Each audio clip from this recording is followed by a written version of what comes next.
11 ગામો ને અંધારામાં રાખીને કોઈક મંત્રીના ઇશારે મહાનગરપાલિકામાં જોડવાના વિરોધમાં આજે ત્રીજા આંદોલનમાં તમારા બધાનું સ્વાગત છે. અહીંના પ્રશાસકો, અહીંના અધિકારીઓ, અહીંનું પોલીસ તંત્ર એવું સમજતા હોય કે આ એક દિવસમાં આંદોલન થઈ જશે, આવેદનપત્ર આપશે ને આનંદભાઈ ઘરે જઈને સુઈ જશે, એવું કોઈ દિવસ થવાનું નથી.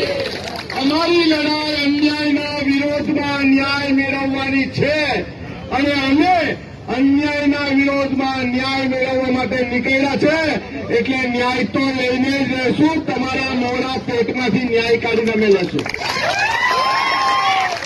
અને કોઈ જો ડરવા ધમકાવવાની વાત કરતું હોય ને અને કોઈના બાપથી ગભરાતા ડરતા નથી. તમારે જે કરવું હોય તે કરી લો અને ખુલ્લી છાતીએ તમારી સામે લડવા પડ્યા છે. Yeah.